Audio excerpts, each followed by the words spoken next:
Hello and welcome to Vidya Bridge. I am Ritika Bharadwaj, your personality development coach. And in today's session, I'm going to teach you how you can develop yourself as an individual and improve your personality. We will also talk about how we can do effective communication. So, before going ahead, I'm going to keep it bilingual, Hindi and English both, so that everyone can understand. तो जैसे कि आप देख सकते हैं मेरी screen पे यहाँ पे एक कोटेशन लिखी है। Personal development is a major time saver. The better you become, the less time you take to achieve your goals. what does it mean basically? This is very simple to understand. Personal development एक major time saver है। जितनी जल्दी आप इसे सीख लेंगे उतना ही कम time आपको लगेगा अपने गोल्स को अचीव करने के लिए। So this is what personality development says. Now let's jump to the next slide. अब हम जानेंगे कि अब हमारा जो कम्युनिकेशन है उसके क्या सही तरीके होने चाहिए कि आपका जो कम्युनिकेशन है वो अफेक्टिवली आपकी रिसीवर तक पहुंचे, आपकी ऑडियंस तक पहुंचे। So there are four right thing जो हमें करनी चाहिए ताकि हमारा जो कम्युनिकेशन है, जो हमारा गोल है प्रॉपरली कम्युनिकेट करने का, वो मीट हो सके। So the first thing is right message, the other one is the right audience, the other thing is the right time and the last one is the right tactic. ये सारी चीज़ें मिलाने के बाद आपका बनता है एक इफेक्टिव कम्युनिकेशन डेवलप होता है और आपका जो मैसेज है वो इफेक्टिवली प्रिसाइजली आपकी ऑडियंस तक डिलीवर होता है। नाउ जो कम्युनिकेशन है it's just not about exchanging information. सिर्फ इंफॉर्मेशन के एक्सचेंज करने को हम कम्युनिकेशन नहीं कह सकते। कम्युनिकेशन इससे बहुत ज़्यादा और बहुत कुछ है। It is about understanding the emotion. आप जब भी किसी से कुछ कम्युनिकेट करते हैं तो उसके पीछे का एक मूड होता है, एक इमोशन इन्वॉल्व होता है, वेदर इट्स पर्सनल प्रोफेशनल।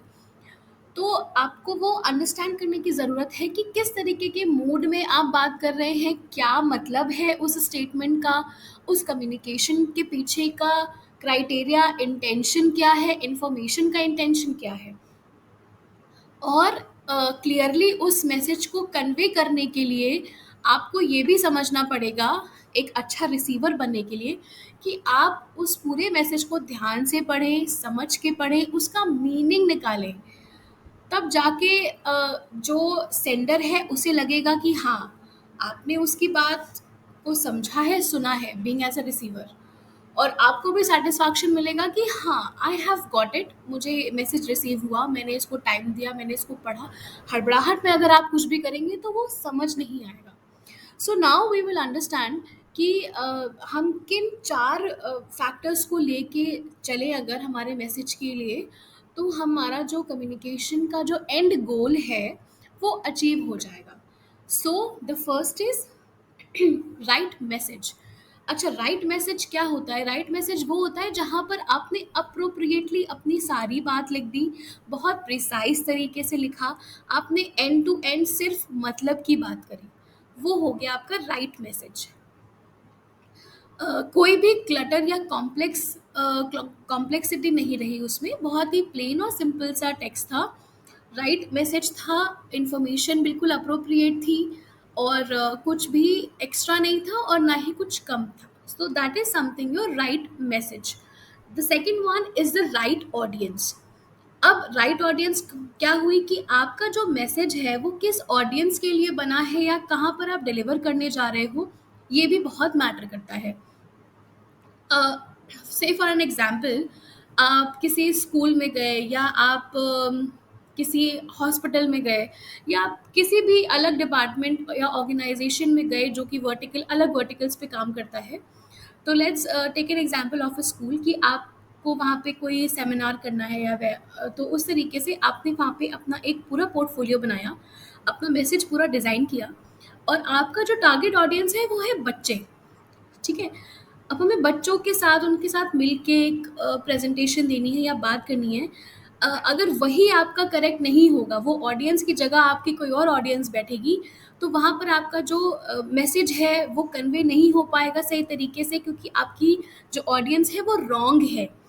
तो यहाँ पर आपको देखने की ज़रूरत पड़ती है कि आपका जो मैसेज है वो सही हो, आपकी ऑडियंस सही हो। And now there comes the time, कि टाइम भी बहुत इम्पॉर्टेंट चीज़ है, कि आप किस समय कौन सी इंफॉर्मेशन किस ऑडियंस के सामने दे रहे हैं। It is very important. Suppose उसी स्कूल की प्रेजेंटेशन में फैकल्टी बैठी है, बच्चे बैठे हैं, पेरेंट्स भी बैठे हैं, so there is a time कि आपको वो फिक्स करना पड़ेगा कि कौन से टाइम में, कौन से स्लॉट में आप कौन सी इंफॉर्मेशन को कन्वे करें, या कौन से मैसेज को आप आगे फॉरवर्ड करें। राइट। सो अगर ये तीन चीज़ें आप करते हैं तो डेफिनेटली आपका जो मैसेज है वो इफेक्टिवली कन्वे हो पाएगा। Now the last step is right tactic, यानी कि राइट मेथड क्या हो सकता है आपका कन्वे करने का आपके मैसेज को। तो हमने अभी स्कूल का एग्जाम्पल लिया, तो हमने एक प्रेजेंटेशन तैयार करी जहाँ पर हमने बिल्कुल अप्रोप्रिएट तरीके से अपने मैसेज को रखा। हम बच्चों से बात करने जा रहे थे किसी एक टॉपिक पे, हमने उस चीज़ की प्रेजेंटेशन प्रिपेयर करी। फिर हमने क्योंकि हमें बच्चों से बात करनी है, तो हमारा टारगेट ऑडियंस या राइट ऑडियंस है हमारे बच्चे, तो हमने उन बच्चों को एड्रेस किया। फिर टाइमिंग क्या था कि बच्चों का जो स्कूल ऑफ होता है वो 2 बजे हो जाता है, तो यहाँ पर टाइमिंग का बहुत बड़ा खेल है। अब आपको कोई एक पर्टिकुलर टाइम स्लॉट दिया होगा कि आप 2 घंटा या 3 घंटा जो है अपना सेमिनार या प्रेजेंटेशन ले सकते हैं। तो आपको वो 2 ही 3 घंटा यूटिलाइज़ करना है, जहाँ पर आपका जो राइट ऑडियंस है जाने यानी कि आपके बच्चे बैठे हैं। नाउ अब बात आती है राइट टैक्टिक्स की। तो अब आप राइट टैक्टिक्स क्या इस्तेमाल कर सकते हो कि बच्चों को क्या पसंद है, वो किस तरीके से इंफॉर्मेशन को समझते हैं। तो बच्चों के साथ ये रहता है कि वो क्रिएटिव वे में समझते हैं, उनको पिक्टोरियल प्रेजेंटेशन ज़्यादा समझ में आती है इंस्टेड ऑफ रिटन या थ्योरेटिकल। तो यहाँ पर जैसे आपने राइट टैक्टिक्स ये इस्तेमाल किए कि आपने प्रेजेंटेशंस के थ्रू दिखाया, आपने एनिमेशन के थ्रू दिखाया, आपने कार्टून्स के थ्रू में समझाया, आपको जो भी अपना मैसेज कन्वे करना है। सो इससे क्या हुआ कि आपका जो सेट गोल था, आपका जो आइडिया था कि मैं इस स्कूल में इस तरह का इंफॉर्मेशन डिलीवर करना चाहता हूँ या चाहती हूँ, सो वो आपका अचीव हो गया। Right. So what you have opted for, you have opted for right message, right audience, and right time with right tactic. आपने सारी चीज़ें राइट तरीके से करी और आपका अल्टीमेट जो गोल था वो अचीव हो गया। सो इसे कहते हैं अफेक्टिवली अपने मैसेज को पहुंचाना या डिलीवर करना। Right. So now we will see what are the essential communication skills for your career। इसके बारे में हम इन डेप्थ भी पढ़ेंगे आगे चल के।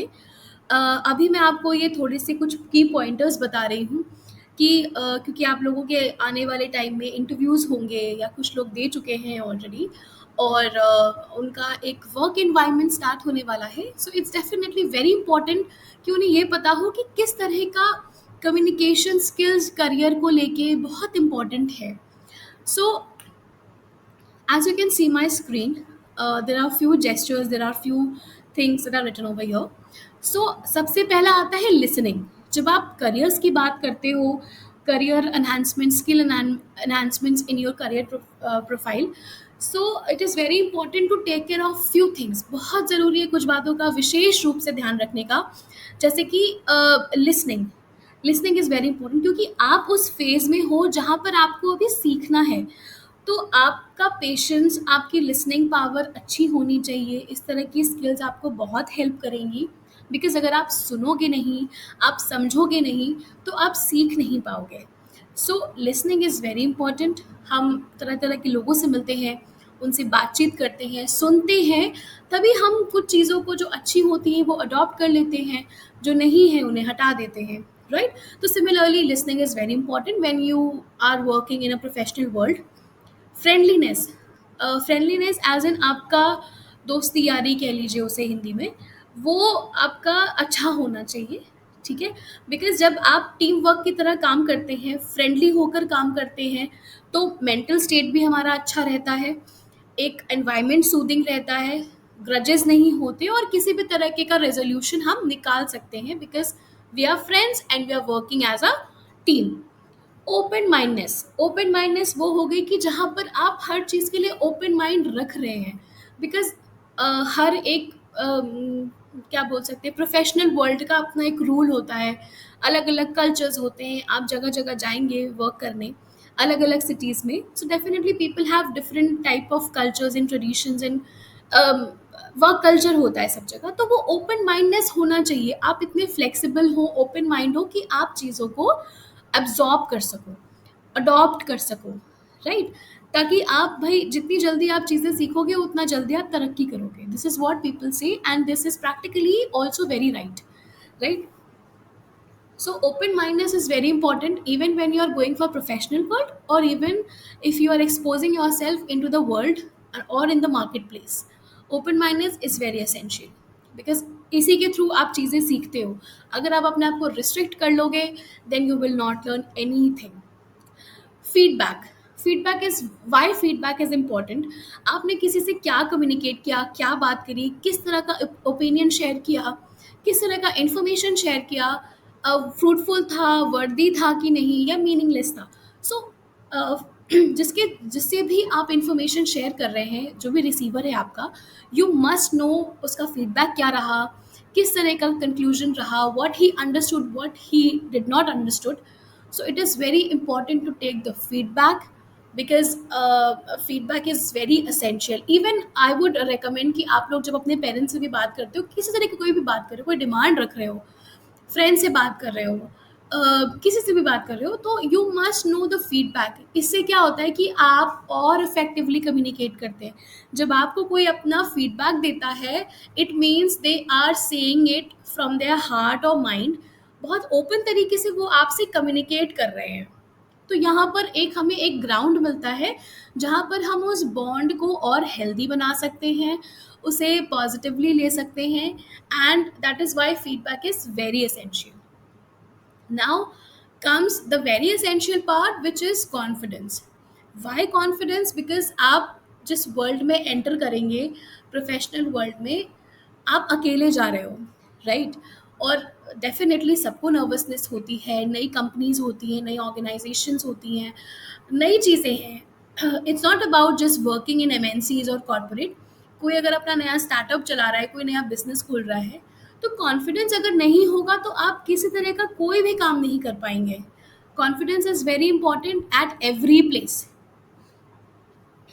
सो यहाँ पर कॉन्फिडेंट रहना वेरी मच इम्पॉर्टेंट। आप कॉन्फिडेंट रहेंगे तो लोग आपकी पर्सनालिटी को बहुत पसंद करेंगे, लोग आपको देखेंगे, आपको सराहेंगे, अप्रिशिएट करेंगे कि वाह, मतलब इसकी पर्सनालिटी तो बहुत अच्छी है, हमेशा कॉन्फिडेंट रहता है या रहती है, हमेशा अच्छे से वेल ड्रेस्ड अप रहते हैं ये लोग, और मतलब हमेशा अपनी ओपिनियन रखते हैं, अपनी बात को रखने में कभी हिचकिचाते नहीं हैं। तो कॉन्फिडेंट रहना बहुत ज़रूरी है, अदरवाइज आपको तरक्की करने में, सक्सेस पाने में दिक्कत होती है, बिकॉज लोग उन लोगों को पसंद कर रहे हैं या उन लोगों को सामने लाते हैं या दिख रहे हैं जो कॉन्फिडेंट है अपने आप को लेके, बहुत कॉन्फिडेंट है, समझते हैं वर्ल्ड को, चेंज के लिए तैयार खड़े हैं, तो they are very confident about it. So confidence in professional world is very important if you want to grow well, right? The last is non verbal communication. Professional world में कह लो या आपका जब करियर स्टार्ट होता है, तो इस तरह का कम्युनिकेशन स्किल बहुत काम आता है, because every time there are different departments, different things, then you must know that how to communicate well. आप हर किसी से हर समय बात नहीं कर सकते, हो सकता है किसी डिस्टेंस पे खड़ा हो, कोई बात हो रही हो, तो आपने वर्बली उन्हें अप्रिशिएट कर दिया या किसी तरह की इस तरह की बातचीत कर ली, तो नॉन वर्बल कम्युनिकेशन वहाँ पर हो गया। So it is also very important. So these all are the factors that are important when you are in professional world, and your communication skills are very much better. So you can use all of these things like listening, friendliness, open mindedness, feedback, confidence, and non verbal communication. सो आप जब future में अभी आपके interviews होंगे, या आप किसी presentation में जाएँ, या अपना खुद भी कोई स्टार्टअप वगैरह खोलना चाहें, तो आप इन फैक्टर्स को वहाँ पर भी इस्तेमाल कर सकते हैं when you are going for startup और बिज़नेस। ये सारी चीज़ें वहाँ भी इक्वली काम आती हैं। It's not about that person who is going for business, or maybe definitely everybody has some dreams, तो वो नहीं कर सकते। डेफिनेटली वहाँ भी कॉन्फिडेंस की ज़रूरत है, पेशेंस की ज़रूरत है, सुनने की ज़रूरत है, फ्रेंडली होने की ज़रूरत है, जॉयफुल होने की ज़रूरत है। सो ये सारी चीज़ें वहाँ भी इक्वली काम आती हैं। So let's move to our next slide. We are going to talk about effective communication skills क्या होते हैं। जैसे हमने अभी ऊपर पढ़ा अपनी लास्ट स्लाइड में, ये सारे हमारे कम्युनिकेशन स्किल्स हैं जो हम करियर को लेके ध्यान रख के बनाए गए हैं। आप अपने करियर में किस तरह से कम्युनिकेट कर सकते हैं, ये उस तरह के स्किल्स के बारे में है। नाउ नाउ इफेक्टिव कम्युनिकेशन किस तरह से हमें हेल्प करता है चीज़ों को गेन करने के लिए, हम उस पर बात करेंगे। So you can see at my screen कि यहाँ पे है utilizing feedback, regulating information flow, two-way communication, use of simple languages, avoid information overload, reduce psychological barriers, create an environment for trust and confidence, effective listening, and utilizing feedback again. So, we are going to start with regulating information flow. Now, what do you mean by this?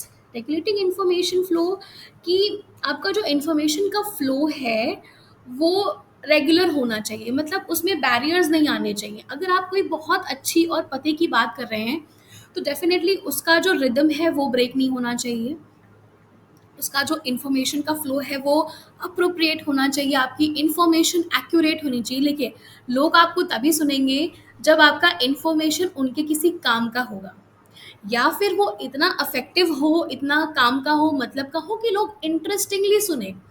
तो यहाँ पर हम उसी चीज़ की बात करें कि information का फ्लो आपका बना रहना चाहिए। तो उससे क्या होता है, एक होल्ड बन जाता है कि हाँ, there is a control, there is a hold कि हाँ, you are engaging your receiver, right. The second one is two way communication. Now two way communication क्या है कि जैसे कि एक तरफ से सिर्फ बात नहीं हो रही है, दोनों तरफ से बात होना is a communication. It's not like that कि आपने कम्युनिकेट किया और सामने वाले ने कोई रिस्पॉन्स ही नहीं दिया, तो यू वोंट से कि हाँ कम्युनिकेशन हुआ है। कम्युनिकेशन दो वे प्रोसेस है, टू वे प्रोसेस है कि आपने कुछ बोला, यानी कि सेंडर ने मैसेज रिसीवर को दिया, फिर रिसीवर ने उस पर फीडबैक दिया। So now this is what a two way communication, जो कि अफेक्टिव कम्युनिकेशन की एक डेफिनेशन है। So if you are saying कि मैंने उस फ्रेंड से बात की और उसने मुझसे बात नहीं करी, तो मैंने तो अपना कम्युनिकेशन ट्राई किया, नहीं, दिस इज़ नॉट कम्युनिकेशन। हाँ, क्योंकि सामने वाले ने तो आपसे बात ही नहीं करी, तो कम्युनिकेशन हुआ ही नहीं, वो प्रोसेस फॉलो ही नहीं हुआ, right. So the second one is use of simple languages. जैसे कि मैंने आपको पहले भी बताया है कि आप अपने भाषा में, अपने स्टेटमेंट्स में, सेंटेंसेस में बहुत सिंपल वर्ड्स का इस्तेमाल करिए। बहुत हाई एंड वर्ड्स का इस्तेमाल नहीं करने की ज़रूरत है जब तक आपको नहीं लगता कि यहाँ पर इसकी ज़रूरत है। तो सिंपल लैंग्वेज का इस्तेमाल करेंगे तो कम्युनिकेशन उतना बेहतर होता है, कॉम्प्लेक्स नहीं बनता और आसानी से समझ भी आता है। जो आपका रिसीवर है, मेन टारगेट है आपके रिसीवर, आपके ऑडियंस को मैसेज समझ में आए। तो इसीलिए जब हमने बात करी थी कि टर्मिनोलॉजी की, जार्गन्स की, तो वहाँ पर यही होता है कि अगर हम किसी टर्मिनोलॉजी को किसी और ऑर्गेनाइजेशन या किसी और डिपार्टमेंट में यूज़ करें तो उन्हें समझ नहीं आएगा।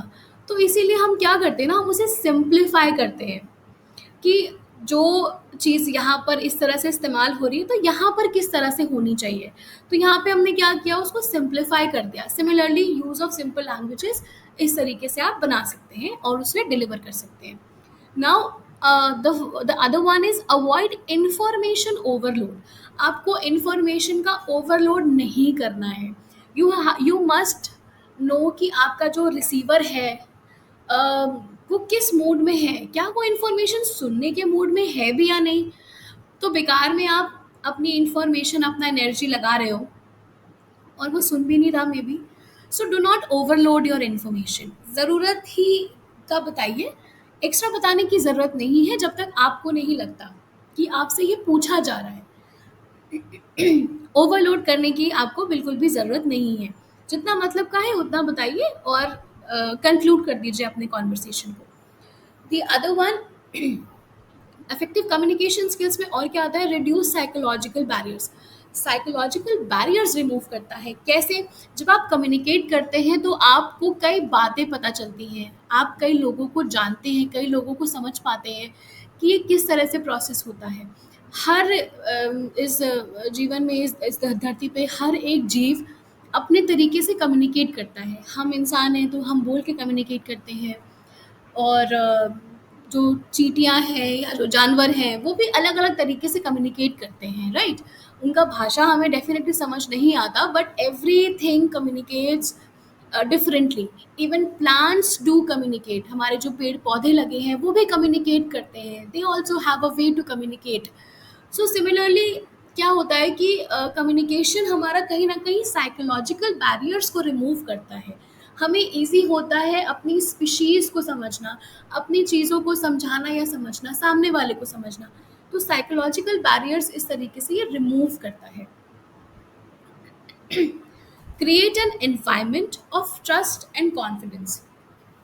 कम्युनिकेट करने से एक एनवायरनमेंट बिल्ट होता है जहाँ पर हम ट्रस्ट और कॉन्फिडेंट फील करते हैं। कैसे? सपोज से फॉर एन एग्जांपल कि आप किसी ऑफिस में हैं और आपका फर्स्ट डे है, और आपका वहाँ पे कोई फ्रेंड बना, आपने उनसे बातचीत करी, हाय हेलो हुआ, ग्रीटिंग्स हुई।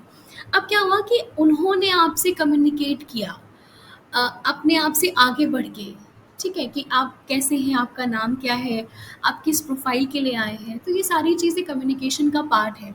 सो क्या हुआ कि आप एक रिसीवर हैं, वो सेंडर है, उसने आपको मैसेज दिया, आपसे बात करी, कम्युनिकेट किया। आपको क्या फील हुआ कि he is such a charming personality, he is very friendly. और आपने जब उनसे अपने जब टू वे कम्युनिकेशन किया तो उनको ये समझ में आया कि ये मुझे सुन रहा है, अनअटेंडेड फील नहीं कर रहा हूँ मैं, और इसने मुझे सुना, इसने मुझसे सवाल किया कि मैं कैसा हूँ, मेरा दिन कैसा गया, मैं कहाँ रहता हूँ, मेरी फैमिली में कौन कौन है। सो ये टू वे कम्युनिकेशन हुआ। उसने आपसे पूछा, आपने उसे जवाब दिया। अभी क्या हुआ कि इतनी कम्युनिकेशन में कहीं ना कहीं एक ट्रस्ट बिल्ड हुआ, एक कॉन्फिडेंस कह लीजिए, प्रोफेशनल कॉन्फिडेंस कह लीजिए, बिल्ड हुआ आप लोगों के बीच में। कि जहाँ पर आपको ये पता है कि अगर मैं मुझे कल को कोई समस्या होती है, यहाँ पर कुछ होता है, तो ये पर्सन शायद मुझे हेल्प कर दे। एक ट्रस्ट हुआ कि आप उसे अपने बारे में बता रहे हो। तो कम्युनिकेशन क्या करता है ना, एक एनवायरनमेंट बिल्ड करता है जहाँ पर आप ट्रस्ट और कॉन्फिडेंट फील करते हो, right? So now let's go to effective listening. Effective listening वो होती है जहाँ पर आप ध्यान लगा के चीज़ों को सुन रहे हो। एक होता है कि जैसे हम लोग कॉलेजेस में हैं, बच्चे हैं, पढ़ते हैं, टीचर बोलता है, लेक्चर देता है ना? कुछ लोग सो जाते हैं, कुछ लोग इफेक्टिवली सुनते हैं, बिल्कुल अटेंटिवली सुनते हैं। इफेक्टिव कह लो, अटेंटिव कह लो, इफेक्टिवली सुनते हैं। और कुछ बच्चे बस कॉपी खुली है, नोट्स बन रहे हैं, सुन नहीं रहे, बस ध्यान कहीं और है। तो वो इफेक्टिव लिसनिंग नहीं हुई। इफेक्टिव लिसनिंग वो हुई कि जहाँ पर टीचर ने आपको पढ़ाया, उसने कोई सवाल किया और आपने उसको क्रॉस क्वेश्चन किया या उससे सवाल किया कि मैम ऐसे नहीं वैसे ये समझा दीजिए। क्या हुआ कि आपने बहुत इफेक्टिवली सुना, ध्यान लगा के सुना, और आपने उस लिसनिंग के बाद अपने क्वेश्चंस पुट किए। तो यहाँ पे हो गया ये इफेक्टिव लिसनिंग। सिर्फ आपने सुना नहीं, आपने उसे सुन के उसके बारे में बात भी करी। तो दिस इज इफेक्टिव लिसनिंग। तो जब हम बात करते हैं कि अपने सेंडर को अनअटेंडेड ना फील हो, तो इसलिए आप इफेक्टिव लिसनिंग करो। सपोज आपको किसी ने कोई मैसेज डिलीवर किया, आपने उसे पढ़ा, लेकिन सेंडर को ये नहीं लगना चाहिए कि वो सिर्फ मैसेज डिलीवर कर रहा है और आप सुन ही नहीं रहे। तो यहाँ पर इफेक्टिव लिसनिंग यहाँ पर काम आती है, ठीक है? इतना प्रोसेस होने के बाद अब बात आती है यूटिलाइजिंग फीडबैक। अब फीडबैक को किस तरह से यूटिलाइज करना चाहिए, कैसे हम करेंगे इफेक्टिव कम्युनिकेशन में, यहाँ ये बताया गया है। हम फीडबैक के बारे में इससे पहले भी बात कर चुके हैं कि फीडबैक क्यों इतना इम्पोर्टेंट है, क्या ज़रूरत है फीडबैक की। अब आप समझो कि ये सारी चीज़ें आपके साथ हो चुकी हैं, जितनी भी हमने बात करी। इन्फॉर्मेशन का फ्लो रहा, टू वे कम्युनिकेशन हुआ, सिंपल लैंग्वेज रही, ओवरलोड नहीं किया इन्फॉर्मेशन को, साइकोलॉजिकल बैरियर हटा, ट्रस्ट भी जुड़ा और बात भी अच्छे से सुनी। तो अब क्या है कि अब सामने वाले का फीडबैक भी तो जानना पड़ेगा ना कि उसे कैसा लगा हमसे बात करके, राइट। सो सपोज मैं आपको पढ़ा रही हूँ अभी, लाइव क्लासेस में आपसे इंटरेक्ट करती हूँ, तो डेफ़िनेटली मुझे ये जानना होगा कि जो मैंने आपको पढ़ाया, जो मैंने आपसे कम्युनिकेट किया, आपको कितना समझ में आया? कोई प्रॉब्लम तो नहीं रही? तो ये इस तरह का जो फीडबैक रहेगा वो मैं आपसे लूँगी। तो अब क्या होगा कि अगर कोई मड पॉइंट होगा, मड पॉइंट बेसिकली वो होता है जो चीज़ हमें समझ नहीं आती। ठीक है ना? तो मड पॉइंट रहा, तो वहाँ पर आप मुझे बताओगे, डिस्कस करोगे कि मैम यहाँ पर ये चीज़ थोड़ी जो थी वो यहाँ मुझे समझ नहीं आई, आप एक बार इसको एक्सप्लेन कर दीजिए, या फिर इसमें मैम ये चेंजेस हो सकते हैं, या मैम इस अपनी ओपिनियन रखना भी फीडबैक में काउंट होगा। तो अगर आप मुझे कुछ सजेशन दोगे या फीडबैक दोगे कि कैसा रहा, क्या था, क्या और बेहतर हो सकता है, या क्या चीज़ है, तो वो चीज़ें आपका फीडबैक में काउंट होती हैं। आपने देखा होगा किसी आप नए रेस्टोरेंट जाते हो, तो वहाँ पे जब आप खाना ट्राई करते हो, तो at the end of the time जब बिल पे करना होता है, तो जो हमारा सर्विस मैन होता है, सर्विस पर्सन होता है, वो आता है हमारे पास डायरी लेके कि ma'am how do you like the food, या सर आपको खाना कैसा लगा, प्लीज़ हमारा ये फीडबैक फॉर्म भर दीजिए।